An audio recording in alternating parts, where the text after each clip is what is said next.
രാഹുൽ കഴിഞ്ഞ ദിവസം ഗതാഗത വകുപ്പ് മന്ത്രി KV ഗണേഷ് കുമാർ പറഞ്ഞത് ശ്രദ്ധിച്ചിരുന്നു. താനില്ലാതെ പത്തനാപുരത്തുകാർക്ക് പറ്റില്ല, താൻ തന്നെ മത്സരിക്കുമെന്നൊക്കെയാണ് അദ്ദേഹം പറയുന്നത്. അപ്പോൾ പത്തനാപുരത്ത് മത്സരിക്കുകയാണെങ്കിൽ KV ഗണേഷ് കുമാർ ജയിക്കുമോ? അല്ല, പത്തനാപുരത്തുകാരോടുള്ള ഗണേഷ് കുമാറിന്റെ ഒരു സ്നേഹമാണ് നമുക്ക് അതിനകത്തോടെ മനസ്സിലാക്കാൻ കഴിയുന്നത്. ഞാനില്ലാതെ പറ്റത്തില്ല, എന്ത് ചെയ്യാനാ? പത്തനാപുരത്തെ ജനങ്ങൾക്കൊന്നും പറ്റത്തില്ല, പാവപ്പെട്ട ജനങ്ങളാണേ എന്നാണ് അദ്ദേഹം പറയുന്നത്. അവരുടെ പ്രിയപ്പെട്ട ഗതാഗത മന്ത്രി അവരുടെ KSRTC എന്ന് ഉദ്ധരിച്ച ഞാനല്ലാതെ അവിടെ ആര് മത്സരിക്കാൻ എന്നൊക്കെയാ ചോദിക്കുന്നത്. അല്ല, ഇത് തന്നെയായിരുന്നു അദ്ദേഹത്തിന്റെ അച്ഛനും കൊട്ടാരക്കരയിൽ പറഞ്ഞിരുന്നത്. കൊട്ടാരക്കരയുടെ ചരിത്രം നമ്മൾ നോക്കിക്കഴിഞ്ഞാല് പണ്ടൊക്കെ ഞാൻ കേട്ടിരുന്നത് ജയിച്ചാലും തോറ്റാലും മന്ത്രി, അതായിരുന്നു അദ്ദേഹത്തിന്റെ അച്ഛൻ. ആ ലെവലിലായിരുന്നു അദ്ദേഹം പൊക്കോണ്ടിരുന്നത്. പക്ഷേ കൊട്ടാരക്കരയിൽ നിന്നും പിന്നീട് ഒരു അടിത്തറ പോലും ഇല്ലാതെ ആ ഒരു പാർട്ടിയും കേരള കോൺഗ്രസ് പി ആണെങ്കിലും അദ്ദേഹത്തിന്റെ അച്ഛനാണെങ്കിലും അവിടെ നിന്നും കഴിഞ്ഞു. അതായത് ഈ ചെറിയ ചെറിയ പാർട്ടികളുടെ ഏറ്റവും വലിയ വിഷയം ഇത് തന്നെയാണ്. അപ്പോൾ നമ്മൾ കോട്ടയത്തേക്ക് പോകുമ്പോൾ മാണി സാറിന്റെ മാണി ഗ്രൂപ്പിനെ പറ്റി നമ്മൾ എപ്പോഴും പറയും. കോട്ടയം മൊത്തത്തിൽ അടക്കി ഭരിച്ചിരുന്നൊരു സംവിധാനമായിരുന്നു മാണി ഗ്രൂപ്പ് എന്ന് പറയുന്നത്. ജോസ് കെ മാണിയുടെ കയ്യിലേക്ക് പോകുന്നു. ആദ്യത്തെ വട്ടം അത്യാവശ്യം കുഴപ്പമില്ലാതെ പോയി. ഈ ത്രിതല പഞ്ചായത്ത് ആയപ്പോഴേക്കും 1000 വാർഡുകളിലാണ് മത്സരിച്ചത്, 1000-ന് മുകളിൽ. എന്നിട്ട് ഏകദേശം ഒരു 300-ലേക്ക് ഒതുങ്ങി പോകുന്ന ഒരു സാഹചര്യം. അതേപോലെ തന്നെയാണ് പത്തനാപുരവും കൊട്ടാരക്കരയും അടക്കം കൊല്ലം ജില്ലയിലെ ഒരു വലിയ വിഭാഗം കൈകാര്യം ചെയ്തുകൊണ്ടിരുന്ന ഒരു പാർട്ടിയായിരുന്നു കേരള കോൺഗ്രസ് ബി എന്ന് പറയുന്നത്. ബാലകൃഷ്ണപിള്ളയുടെ സമയത്ത് അദ്ദേഹം NSS സംവിധാനത്തിൽ പോകുന്ന ഒരു പാർട്ടിയായിട്ടാണ് കൂടുതൽ ഞാൻ കണ്ടുള്ളത്. കാരണം അതിലേക്ക് വരുന്ന കൂടുതൽ ആളുകളാണെങ്കിൽ പോലും NSSന്റെ ഒരു സംവിധാനത്തിലുള്ളവരാണ്. ഇപ്പോൾ ഗണേഷ് കുമാർ ആണെങ്കിലും ബാലകൃഷ്ണപിള്ള ആണെങ്കിലും ഇവരോടൊക്കെ ചേർന്ന് നിന്നിട്ടുള്ള ആളുകളെ വെച്ചുകൊണ്ടുണ്ടാക്കിയ ഒരു പാർട്ടി. അപ്പോൾ ഇവരെല്ലാം അവിടുത്തെ NSSന്റെ താലൂക്ക് യൂണിയൻ പ്രസിഡന്റുമാരും സംസ്ഥാന ഭാരവാഹികളും ഒക്കെ ആയിരുന്നു. അപ്പോൾ അങ്ങനെയുള്ള ആളുകളായിരുന്നു ഇവരെല്ലാം. പക്ഷേ ഈ സമയത്ത് പത്തനാപുരത്തേക്ക് നോക്കുകയാണെങ്കിൽ പത്തനാപുരത്ത് കേരള കോൺഗ്രസ് ബി എന്ന് പറയുന്ന പാർട്ടി തന്നെ ഇല്ലാതാകുന്ന ഒരു സാഹചര്യത്തിലേക്കാണ് പോകുന്നത്. എപ്പോഴും പത്തനാപുരത്തെ സംബന്ധിച്ച് പത്തനാപുരം പത്തനാപുരം എന്റെയാണ് എന്ന് പറയുന്ന മന്ത്രിയുടെ സ്ഥലങ്ങളിൽ പോലും വിജയിച്ച് കയറാൻ ത്രിതല പഞ്ചായത്ത് തെരഞ്ഞെടുപ്പിൽ കഴിഞ്ഞിട്ടില്ല. അപ്പോൾ ഒരുപാട് വർഷങ്ങൾക്ക് ശേഷമാണ് പത്തനാപുരം പഞ്ചായത്ത് കോൺഗ്രസ് തിരിച്ചു പിടിക്കുന്ന ഒരു സാഹചര്യം ഉണ്ടായി. വലിയൊരു ഭൂരിപക്ഷത്തിലാണ് പത്തനാപുരത്ത് എല്ലാ സ്ഥലങ്ങളിലും വിജയിച്ചിട്ടുള്ളത്. പിന്നീട് എനിക്ക് തോന്നുന്നു തോറ്റിട്ടുള്ള സ്ഥലങ്ങൾ എന്ന് വെച്ച് കഴിഞ്ഞാൽ അവിടുത്തെ പ്രാദേശികമായിട്ടുള്ള വിഷയങ്ങൾ കൊണ്ടാണ്. കാരണം എനിക്ക് തോന്നുന്നു ഞാൻ വിളക്കുടി പഞ്ചായത്തുമായി നിൽക്കുന്ന ഒരാളാണ്. അപ്പൊ ഞാൻ ആ പഞ്ചായത്തിലുള്ള ഒരാളാണ്. അവിടുത്തെ പ്രധാനപ്പെട്ട ഒരു വിഷയം എന്ന് പറഞ്ഞാൽ കഴിഞ്ഞ 5 വർഷം കോൺഗ്രസിന് കൊടുത്തു. അത് കൃത്യമായിട്ട് കൊണ്ടുപോകാൻ കോൺഗ്രസ് പാർട്ടി കഴിഞ്ഞില്ല. 2.5 വർഷമായപ്പോഴേക്കും പഞ്ചായത്ത് പ്രസിഡന്റിന് വേണ്ടി അടിയും വഴക്കുമായി CPM-ലേക്ക് പോകുന്ന ഒരു സാഹചര്യം ഉണ്ടായി. അങ്ങനെ പ്രശ്നങ്ങൾ 5 വർഷം കൊടുത്തു. പക്ഷെ 5 വർഷവും കൃത്യമായിട്ട് കൊണ്ടുപോകാൻ കോൺഗ്രസ് പാർട്ടി കഴിഞ്ഞില്ല. അതുകൊണ്ട് എന്താണ്, കൃത്യമായിട്ടുള്ള പ്രവർത്തനങ്ങൾ നടത്താനാണെങ്കിൽ അവിടുത്തെ പഞ്ചായത്ത് മെമ്പർമാർക്ക് കഴിഞ്ഞിട്ടില്ല. അങ്ങനെ ഒരുപാട് വിഷയങ്ങൾ അടിത്തലത്തിൽ ഉണ്ടായതുകൊണ്ടും പിന്നീട് ഒരുപാട് ഗ്രൂപ്പ് തർക്കങ്ങൾ ഉണ്ടായതുകൊണ്ടുമാണ് അവിടെ തീർന്നത്. അവിടെ അല്ലെങ്കിൽ സ്വാഭാവികമായിട്ടും കോൺഗ്രസ് തന്നെ ജയിക്കേണ്ടിയായിരുന്നു. പല വാർഡുകളിലും നോക്കിക്കഴിഞ്ഞാൽ 2-3 കോൺഗ്രസിന്റെ സ്ഥാനാർത്ഥികളാണ്. ഒരു CPM-ന്റെ സ്ഥാനാർത്ഥി വാങ്ങിച്ചതിന് 3 ഇരട്ടി വോട്ടുകളാണ് ഈ 3 പേരും കൂടെ വാങ്ങിച്ചിട്ടുള്ളത്. CPM-ന്റെ സ്ഥാനാർത്ഥി 1-ാം സ്ഥാനത്താണെങ്കിലും 2-ാം സ്ഥാനത്ത് 3-ാം സ്ഥാനത്ത് എല്ലാം 10-15 വോട്ടിന്റെ വ്യത്യാസം മാത്രമേ ഉള്ളൂ ഈ കോൺഗ്രസിന്റെ സ്ഥാനാർത്ഥികൾ തമ്മിൽ. അങ്ങനെയാണ് പല വാർഡുകളും. ആ വാർഡുകളെല്ലാം കൃത്യമായി കോർഡിനേറ്റ് ചെയ്ത് ഒറ്റൊരാളെ മത്സരിപ്പിക്കുകയായിരുന്നെങ്കിൽ പഞ്ചായത്ത് കഴിഞ്ഞിരുന്നേനെ.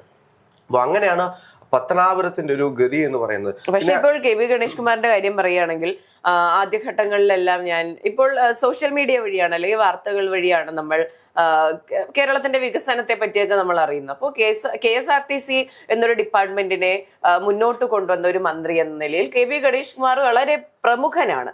ഇപ്പോൾ പുതിയ ബസ്സുകൾ ജനങ്ങൾ അത് കേൾക്കരുത്. അതെ, എക്സാക്ട്ലി. ഞാനപ്പോ ഇതിനെപ്പറ്റി പത്തനാപുരത്തുള്ള ഒരാളോട് സംസാരിക്കുമ്പോൾ എന്നോട് പറഞ്ഞതാണ്, ഈ പത്തനാപുരം ബസ് സ്റ്റാൻഡ് എന്ന് പറയുന്നത് ഞാൻ കേൾക്കുന്നത് പുതിയ ബസ്സുകൾ ഉദ്ഘാടനം ചെയ്യുന്ന, പുതിയ പദ്ധതികൾ പ്രഖ്യാപിക്കുന്ന എന്റെ പത്തനാപുരം എന്ന KV ഗണേഷ് കുമാർ പറയുന്ന ഒരു സ്ഥലമായിട്ടാണ്. അപ്പോൾ അദ്ദേഹത്തോട് ഞാൻ സംസാരിക്കുമ്പോൾ അദ്ദേഹം പറയുന്നത്, താങ്കൾ ഒന്ന് വന്ന ആ പത്തനാപുരം ബസ് സ്റ്റാൻഡിന്റെ അവസ്ഥയൊന്ന് കാണണം, അപ്പോൾ മനസ്സിലാകുമെന്ന്. അപ്പോൾ പോകെയാണ് അവിടുത്തെ അവസ്ഥ മനസ്സിലാകുന്നത്. എനിക്ക് തോന്നുന്നു ഗണേഷ് കുമാറിന്റെ വീട്ടിൽ നിന്ന് ഒരു 100 മീറ്റർ എങ്ങാണ്ടാണ് ഉള്ളത്. മന്ത്രി ആദ്യം ചെയ്യേണ്ടത് തന്റെ മണ്ഡലത്തിലെ ആ ഒരു KSRTC സ്റ്റാൻഡിന് നല്ലൊരു മൂത്രപ്പുര ഉണ്ടാക്കി കൊടുക്കണം. എല്ലാവരും പുറത്ത് നിന്നിറങ്ങിയാണ് മൂത്രമൊഴിക്കുന്നത്. പലപ്പോഴും നോക്കിക്കഴിഞ്ഞാൽ ബസ്സിന്റെ ആ കോർണറിന്റെ ആ സൈഡിലേക്ക് പോയി കഴിഞ്ഞാൽ അവിടെ നിന്ന് മൂത്രമൊഴിക്കുന്ന ഒരു സാഹചര്യമാണുള്ളത്.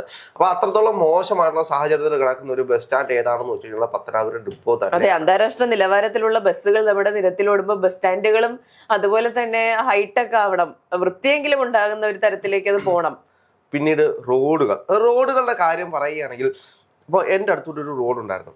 അത് 20 കൊല്ലമായിട്ട് ഞാൻ ജനിച്ച കാലം തൊട്ട് കാണുന്നത് ആ റോഡ് ഇടിഞ്ഞു പൊളിഞ്ഞു കിടക്കുന്നതാണ്. ഇത്രയും കൊല്ലം അവിടുത്തെ MLA എന്ന് പറയുന്നത് ഗണേഷ് കുമാർ ആയിരുന്നു. അവിടെ ഒരു 10ഓ 20ഓ എനിക്കൊന്ന് 5 കൊല്ലം കൂടുമ്പോൾ നോട്ടിഫിക്കേഷൻ വരും. ഓരോ കൊല്ലം കൂടുമ്പോൾ നോട്ടിഫിക്കേഷൻ വരും. 2 കൊല്ലം മുമ്പ് നടത്തിയ സമരം, 3 കൊല്ലം മുമ്പ് നടത്തിയ സമരം, എന്നിട്ടും റോഡ് പണി കഴിഞ്ഞിട്ടില്ല. ഏകദേശം കഴിഞ്ഞ 5 കൊല്ലം, അതായത് ഈ സമയമല്ല, ഇതിന് 5 കൊല്ലം മുമ്പിട്ട് അവിടെ ഒരു 4 വട്ടം നിർമ്മാണ ഉദ്ഘാടനം നടത്തി. 4 വട്ടം ഗണേഷ് കുമാർ വന്നു. 4 വട്ടം വന്നു. നിർമ്മാണ ഉദ്ഘാടനം, റോഡ്, അതായത് കല്ലിങ്ങുണ്ടല്ലോ, കല്ലിങ്ങിന് ഒരു നിർമ്മാണ ഉദ്ഘാടനം, റോഡിന് താറിടുന്നതിന് മുമ്പ് ഒരു നിർമ്മാണ ഉദ്ഘാടനം, അങ്ങനെ ഒരു 4ഓ 5ഓ വട്ടം നിർമ്മാണ ഉദ്ഘാടനം. രാഹുൽ ഒരു കാര്യം മനസ്സിലാക്കണം, കലുങ്ക് ഉദ്ഘാടനം ചെയ്താലും റോഡ് ഉദ്ഘാടനം ചെയ്താലും 4 ഫേസ്ബുക്ക് പോസ്റ്റുകളാണ് 4 കാലഘട്ടങ്ങളിലായി. അതിന് പ്രാധാന്യം കുറവൊന്നുമല്ല. അതെ, മന്ത്രി ആ സ്ഥലത്തേക്ക് വരുന്നു, ആളുകളെയൊക്കെ കാണുന്നു, ഒരു ടാറ്റ കൊടുക്കുന്നു, ഞാൻ ഇവിടെയൊക്കെ തന്നെ ഉണ്ട്, തന്റെ ഉദ്ഘാടനം ചെയ്യുകയാണ്, നിങ്ങൾക്ക് ഉടനെ കിട്ടും. അത് കഴിഞ്ഞിട്ട് വീണ്ടും സമരം. എന്താ, 1 വർഷം കഴിഞ്ഞ് നിർമ്മാണ ഉദ്ഘാടനം കഴിഞ്ഞിട്ട് എന്നിട്ടും റോഡില്ല. ഞാനിപ്പോ അടുത്തിടയ്ക്ക് പോയപ്പോഴത്തേക്ക് ആ റോഡ് പണിതിട്ടിട്ടുണ്ട്. പക്ഷേ ഇതിന്റെ ഇടറോഡുകളുണ്ട്. ഈ ഇടറോഡുകളുടെ അവസ്ഥ അതിലും വലിയ ദയനീയമാണ്.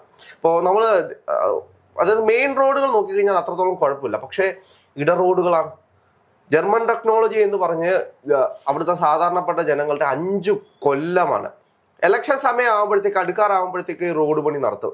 പക്ഷേ ഈ 5 കൊല്ലം ജനങ്ങൾ അവിടെ നടത്തുന്ന അവരുടെ ബുദ്ധിമുട്ട്, നടക്കാൻ കഴിയില്ല, വെള്ളക്കെട്ട്, ഒരു വണ്ടി പോയി കഴിഞ്ഞാൽ ആക്സിഡന്റുകൾ, എത്ര ആക്സിഡന്റ് ആണെന്ന് അറിയാമോ ഈ റോഡുകളിലെല്ലാം ഈ ഒരു 5 കൊല്ലം കൊണ്ട് നടന്നതെന്നറിയാമോ? അപ്പൊ ഇതിനെല്ലാം ആര് ഉത്തരവാദിത്തം പറയുമെന്നുള്ളൊരു ചോദ്യമുണ്ട്. ഒരാഴ്ച കൊണ്ട്, അതായത് ജർമ്മൻ ടെക്നോളജിയെ പറ്റി അന്ന് അദ്ദേഹം വാചാലമായി സംസാരിക്കുന്ന ഒരുപാട് വീഡിയോകളുണ്ട്. കോളേജിൽ പഠിക്കുന്ന പിള്ളേരെയൊക്കെ വിളിച്ചുകൊണ്ട് വന്നിട്ട്, ഇതാണ് മോളെ ട്രാക്ടർ, ഇതാണ് റോഡിൽ സിമെന്റ് കുഴയ്ക്കുന്ന മിഷൻ, അങ്ങനെ ഓരോന്നും അദ്ദേഹം പഠിപ്പിച്ചു കൊടുക്കുകയാണ്.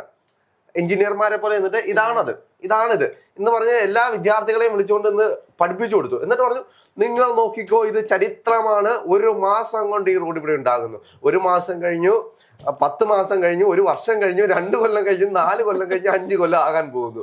അപ്പോൾ അങ്ങനെയാണ് ഈ ഇത്തരത്തിലുള്ള പല കാര്യങ്ങളും ദീർഘവീക്ഷണത്തോടെ കൊണ്ടുവരുന്നു എന്ന് പറഞ്ഞ്, അതായത് കൊടുക്കുന്ന ഒരു വാർത്തയുണ്ടല്ലോ, ആ വാർത്തയ്ക്കാണ് പ്രധാനം. ആ ഒരു 5 കൊല്ലം കഴിഞ്ഞിട്ട് നമ്മൾ ഈ വീഡിയോ കാണുമ്പം നമുക്കൊരു അത്ഭുതമായിരിക്കും.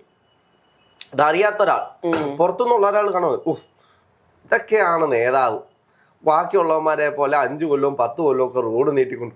പക്ഷെ ഇത് അനുഭവിക്കുന്നവർക്കെല്ലാം അറിയത്തുള്ളൂ, 5 കൊല്ലമായിട്ട് ഇവിടെ റോഡ് വന്നിട്ടില്ല, മണ്ണ് മാത്രമേ ഉള്ളൂ. അപ്പോൾ അതേപോലെ തന്നെ ഒരുപാട്, ഇപ്പോൾ കഴിഞ്ഞ പാർലമെന്റ് തെരഞ്ഞെടുപ്പിലാണെങ്കിൽ പോലും MLA റോഡിന്റെ പേരിൽ MBA വരെ റോഡിൽ തടഞ്ഞു നിർത്തുന്ന സാഹചര്യം ഉണ്ടായി.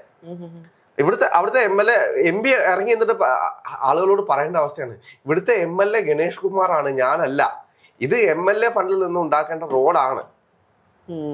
നിങ്ങൾ എന്തുകൊണ്ട് MLAയോട് ചോദിക്കുന്നില്ല, ഞാൻ വരുമ്പോൾ മാത്രം എന്നോട് ചോദിക്കുന്നു എന്നൊരു സാഹചര്യം ഉണ്ടാകുന്ന ഒരു വിഷയം.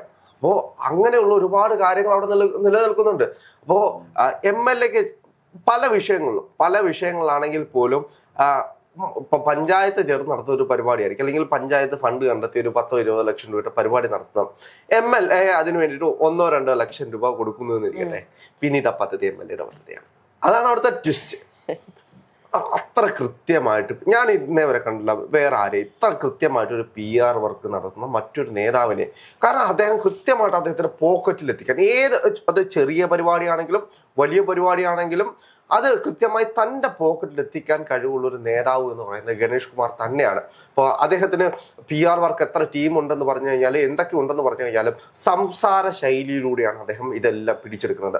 ഒരു പരിപാടിക്ക് പോയി കഴിഞ്ഞാൽ ആ പരിപാടി തൻ്റേതാണ്, തൻ്റെ കയ്യിൽ നിന്ന് ഉണ്ടാക്കിയ പരിപാടിയാണ് എന്ന് അദ്ദേഹം കൃത്യമായിട്ട് അത് അവിടെ ഒരു അജണ്ട സൃഷ്ടിച്ചിട്ട് വരും. ചിലപ്പം MPയുടെ കയ്യിൽ നിന്നായിരിക്കും ഒരു 10 കോടി രൂപ, അല്ലെങ്കിൽ MP ആയിരിക്കും അതിന് വേണ്ടിയിട്ട് മൊത്തത്തിൽ കഷ്ടപ്പെട്ട് ഇതെല്ലാം ഉണ്ടാക്കിയത്. പലപ്പോഴും ഞാൻ കണ്ടിട്ടുള്ളതാണ്.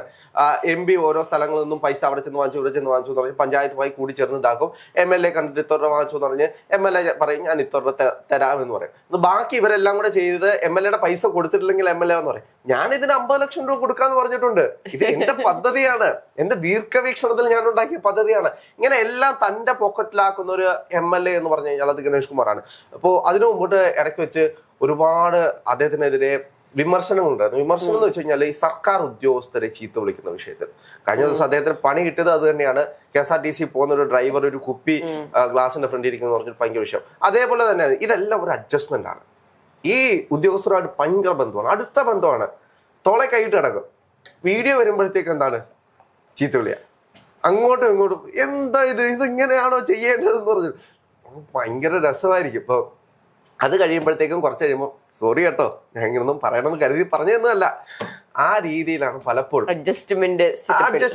പിന്നീടാണെങ്കിൽ ഒരുപാട് കാര്യങ്ങളുണ്ട്. ഇപ്പൊ അവിടുത്തെ ആളുകൾ കളിയാക്കുന്ന പല കാര്യങ്ങൾ വെച്ച് കഴിഞ്ഞാൽ അദ്ദേഹം മാസത്തിൽ ഒരു 2-3 ദിവസം മണ്ഡലത്തിലേക്ക് വരും. വന്നു കഴിഞ്ഞാൽ പിന്നെ PR വർക്കുകളുടെ ഇതാണ്, ഒരുപാട് പദ്ധതികൾ. ഒരു ഷർട്ട് ഇടുകയാണെങ്കിൽ അദ്ദേഹത്തിന് കൂടെ ഒരു 10-20 മീഡിയ പേഴ്സൺസ് ആണ്. നേരെ ചൊല്ലുക അവിടെ ചൊല്ലുക. അത് ഇപ്പോഴത്തെ കാര്യമല്ല, ഒരു 2-3 കൊല്ലം മുമ്പോട്ട് വരെ അദ്ദേഹം കൃത്യമായി കൊണ്ടുപോകുന്ന ഒരു പാറ്റേൺ ആണ്. ആ പാറ്റേൺ അദ്ദേഹം മനസ്സിലായി, ഇത് ഇങ്ങനെ കൊണ്ടുപോയി കഴിഞ്ഞാൽ ശരിയാകുന്ന പൊളിച്ചതാണ്. അപ്പോൾ 10-20 മീഡിയ പേഴ്സൺ കാണും, നേരെ ഒരു ഷർട്ട് ഇടുകയാണ്, ഒരു പരിപാടിയുടെ സ്ഥലത്ത് പോവുകയാണ്. ഓക്കെ, അങ്ങോട്ടും ഇങ്ങോട്ടും അയാളെ വഴക്ക് പറയുന്നു, അല്ലെങ്കിൽ അയാൾക്ക് പറഞ്ഞു കൊടുക്കുന്നു. ഇതാണ് കൂടുതലും. ഒന്നെങ്കിൽ വഴക്ക് പറയുക, അല്ലെങ്കിൽ പറഞ്ഞു കൊടുക്കുക, പഠിപ്പിക്കുക. ഇതാണ് അദ്ദേഹത്തിന്റെ ഒരു ശൈലി. അപ്പോൾ അങ്ങനെയാണ് അദ്ദേഹം പത്തനാപുരത്ത് കൂടുതൽ നിറഞ്ഞു നിൽക്കുന്നത്.